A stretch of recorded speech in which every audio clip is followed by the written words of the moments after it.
নমস্কার বন্ধুরা, কেসি কিচেনে সবাইকে স্বাগত। আজ আমি নিয়ে এসেছি একটা ওলকপির রেসিপি।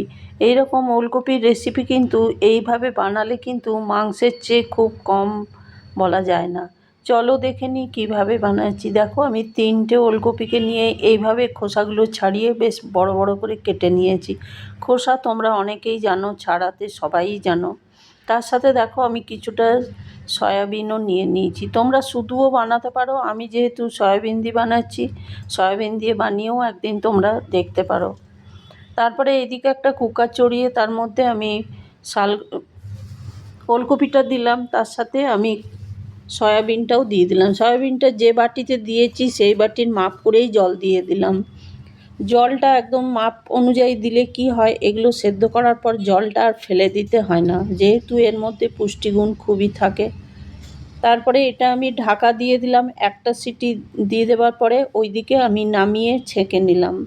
হালকা হালকা যেটা জল ছিল সেটা আমি তরকারিতে দিয়ে দেবো। এইদিকে আমি মশলাটা করে নিচ্ছি। দেখো, টমেটো, আদা, কাঁচা লঙ্কা, গোলমরিচ আমি এটার মধ্যে পেস্ট করে ওইদিকে রেখে দিলাম। এইদিকে কড়াইটা চড়িয়ে তার মধ্যে আমি কিছুটা তেল দিয়ে দিলাম। তেলের মধ্যে আমি হলুদ দিয়ে দিলাম। হলুদটা বেশ ভালো করে একটুখানি নেড়ে ছেড়ে নেব তেলটা গরম হয়ে যাওয়ার পর। তোমরা তো অনেকেই ওলকপি নানা রকমভাবে বানিয়ে থাকো, একদিন এইভাবে সয়াবিন দিয়ে বানিয়ে দেখো, খেতে অসম্ভব ভালো লাগে। এরপরে তেলটা গরম হয়ে গেছে। এরপর একটা আমি ছোট সাইজের আলুকে ডুমো ডুমো করে কেটে রেখেছি, সেই আলুটা আমি প্রথমে তেলের মধ্যে ভালো করে লাল লাল করে ভেজে নেব।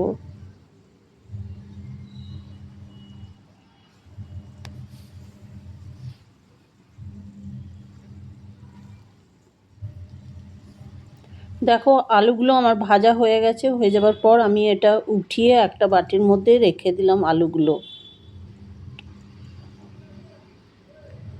রেখে দেওয়ার পর দেখো ওই কড়াইয়ের মধ্যে কতটা তেল আছে, একটুখানি তেল আছে। আমি আরও 1 চামচের মতো তেল আমি এটাতে দিয়ে দিলাম।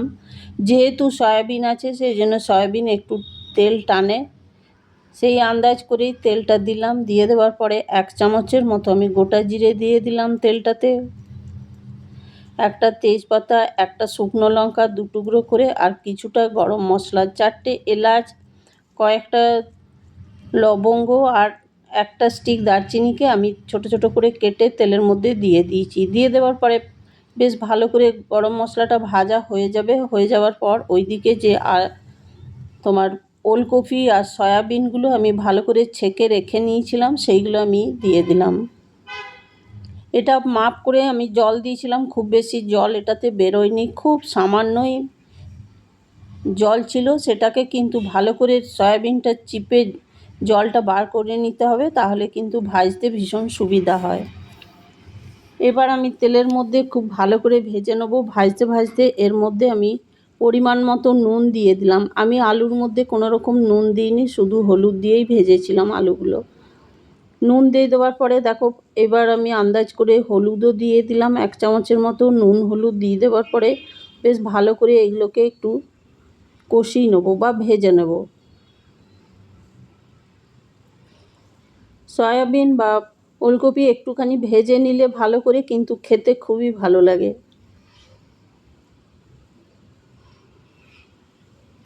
তোমরা প্রথমে সয়াবিনটাকে ভেজে তুলে রাখতে পারো, তাও চলে, কিন্তু সেক্ষেত্রে তেলটা কিন্তু খুব বেশি পরিমাণ লাগে।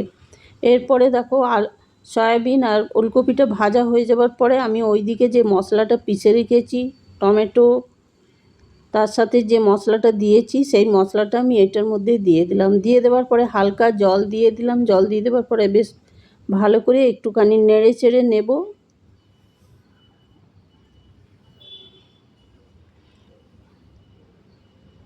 নেড়ে চেড়ে নেবার পরে এরপরে আমি গুঁড়ো মশলা দিয়ে রান্না করব, সেই জন্য আমি 1 চামচের মতো জিরে গুঁড়ো দিয়ে দিলাম। 1 চামচের মতো আমি ধনে গুঁড়ো দিয়ে দিলাম এটার মধ্যে। আর খুবই ছোট চামচের 1/2 চামচের মতো আমি কাশ্মীরি লঙ্কার গুঁড়ো এতে দিলাম। দিয়ে দেওয়ার পরে এইটা কিন্তু খুব ভালো করে কিন্তু একটু সময় নিয়ে কষিয়ে নিতে হবে।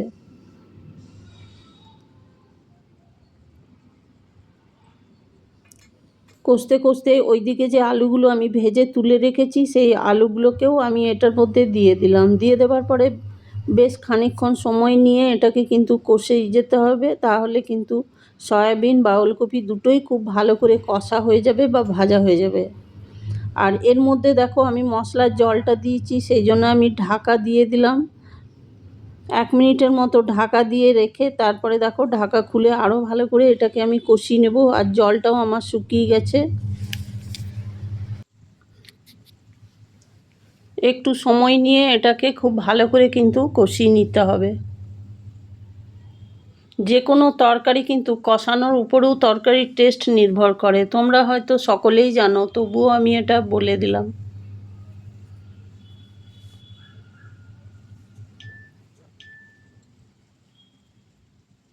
দেখো এইবার আমি প্রায় 2-3 মিনিটের মতো কষিয়ে নিলাম। কষিয়ে নেবার পরে হালকা উষ্ণ গরম জল আমি এটার মধ্যে তরকারিটার মধ্যে দিয়ে দিলাম।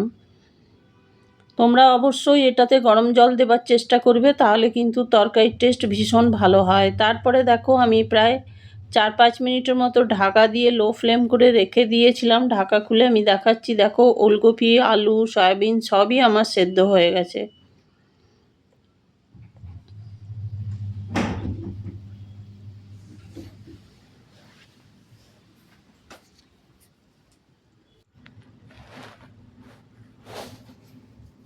এরপরে নামাবার ঠিক আগে আমি 1 চামচের মতো গরম মশলা তরকারির মধ্যে দিয়ে দিলাম। দিয়ে দেওয়ার পরে দেখো একটুখানি নেড়ে চেড়ে নেব।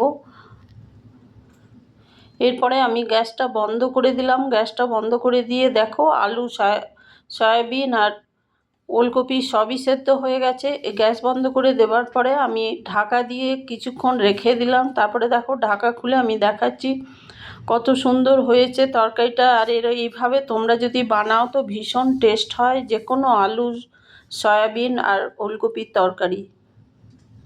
এরপরে দেখো আমি নামিয়ে একটা বাটির মধ্যে উঠিয়ে নেব সমস্ত তরকারিটা। দেখো দেখেই বোঝা যাচ্ছে তরকারিটা ভীষণ টেস্ট হয়েছিল। আর এইভাবে বানালে অতি অবশ্যই টেস্ট হবেই। দেখো আমি তরকারিটা খুব বেশি ঝোল বা রাখিনি আর খুব শুকনোও করিনি, একটু বেশ মাখা মাখা হলে এরকম তরকারি খেতে ভীষণভাবে গরম ভাতে ভালো লাগে। আমার রেসিপি যদি তোমাদের ভালো লেগে থাকে তো লাইক, শেয়ার ও কমেন্ট অতি অবশ্যই করে দিও। নতুন বন্ধুদের সাবস্ক্রাইব করার অনুরোধ রইল। তোমরা সকলে ভালো থেকো, সুস্থ থেকো। ফিরে আসছি পরের রেসিপি নিয়ে।